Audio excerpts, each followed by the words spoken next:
حضرت سلیمان علیہ السلام کو اللہ تعالیٰ نے جو بادشاہت عطا کی وہ ان سے پہلے کسی کو نہ ملی اور ان کے بعد بھی کسی کو نہیں ملے گی۔ اللہ نے آپ کے لیے ہوا کو سواری بنا دیا، تمام جانداروں کی زبان آپ کو سکھا دی، انسانوں اور جنوں کو آپ کے تابع کر دیا۔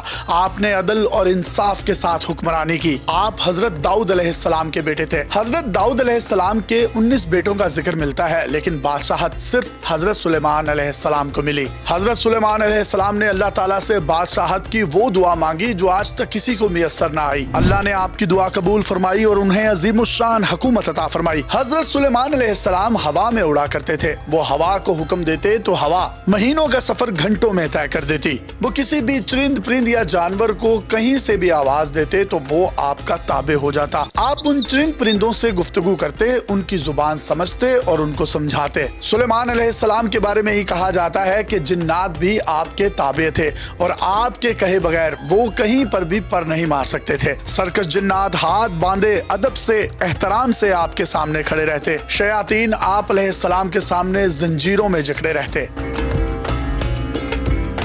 حضرت سلیمان علیہ السلام کے لشکر کی چھاؤنی 400 میل پر مشتمل تھی۔ ان میں سے 100 میل جنوں کے لیے، 100 میل انسانوں کے لیے، 100 میل پرندوں کے لیے اور 100 میل دیگر جانوروں کے لیے تھے۔ ایک مرتبہ آپ کے لشکر کا گزر ایک وادی سے ہوا۔ یہ وادی نملا کہلاتی تھی۔ جب لشکر اس وادی کے قریب پہنچا تو ایک چیونٹی نے کہا کہ اے چیونٹیوں، اپنے اپنے بلوں میں گھس جاؤ، کہیں تم کو سلیمان اور ان کے لشکر والے بے خبری میں روند نہ ڈالیں۔ حضرت سلیمان علیہ السلام نے ہوا کے ذریعے ان کی یہ بات سن لی۔ ایک روایت کے مطابق آپ نے چیونٹیوں کی یہ بات تقریباً 3 میل دور سے سنی تھی۔ حضرت سلیمان علیہ السلام نے چیونٹی کو حاضر ہونے کا حکم دیا۔ چیونٹی آئی تو آپ نے فرمایا، اے چیونٹی، کیا تجھے معلوم نہ تھا کہ میرا لشکر کسی پر ظلم و ستم نہیں کرتا؟ چیونٹی نے کہا، بے شک میرا عقیدہ یہی ہے، لیکن میں ان سب کی سردار ہوں۔ میرا فرض تھا کہ انہیں ہر نشیب و فرات سے آگاہ کروں۔ حضرت سلیمان علیہ السلام نے چیونٹی سے فرمایا، تیری اس بات سے میرے نزدیک تیری قدر بڑھ گئی ہے۔ آپ نے چیونٹی سے فرمائش کی کہ مجھے کوئی نصیحت کر۔ چیونٹی نے سوال کیا کہ کیا آپ کو معلوم ہے کہ آپ کے والد کا نام داؤد کیوں رکھا گیا؟ حضرت سلیمان علیہ السلام نے فرمایا، انہیں معلوم نہیں۔ چیونٹی نے عرض کیا،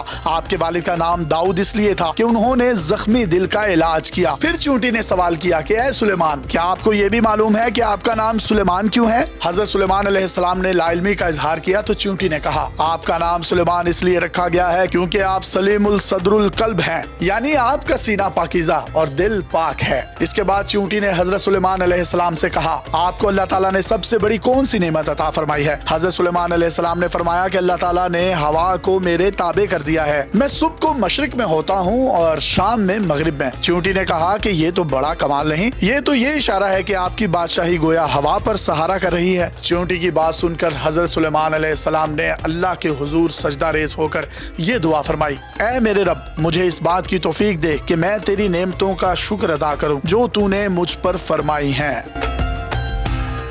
ایک دفعہ حضرت داؤد علیہ السلام کی بارگاہ میں 2 شخص ایک مقدمہ لے کر حاضر ہوئے۔ ان میں سے ایک بکری والا اور دوسرا کسان تھا۔ کسان نے دعویٰ کیا کہ اس شخص کی بکریوں نے میرے کھیت میں گھس کر اسے تباہ و برباد کر ڈالا ہے۔ حضرت داؤد علیہ السلام نے فیصلہ دیا کہ کھیتی کا نقصان بکریوں کے ریوڑ کی قیمت کے برابر ہے، اس لیے بکریوں کا پورا ریوڑ بطور تاوان مدعی کو دے دیا جائے۔ فریقین عدالت سے باہر نکلے تو حضرت داؤد علیہ السلام کے بیٹے حضرت سلیمان علیہ السلام سے ان کی ملاقات ہو گئی۔ حضرت سلیمان نے ان سے مقدمے کے بارے میں دریافت کیا۔ فیصلہ سن کر دونوں کو والد محترم کی عدالت میں دوبارہ لے گئے۔ سلیمان علیہ السلام نے اپنے باپ داؤد علیہ السلام سے کہا کہ اگر آپ کی اجازت ہو تو اس فیصلے سے متعلق میں بھی اپنی ایک رائے دے دوں۔ اجازت ملنے پر حضرت سلیمان علیہ السلام بولے، آپ بکریاں تو کھیت والے کو دے دیں تاکہ وہ ان سے فائدہ اٹھاتا رہے، کھیت کی زمین بکریوں والے کے سپرد کر دیں کہ وہ اس میں کاشت کر کے کھیت کو اس حالت میں لے آئے جیسا بکریوں کے چرنے سے پہلے تھا، پھر کھیت والے کو واپس کر دیں اور بکریاں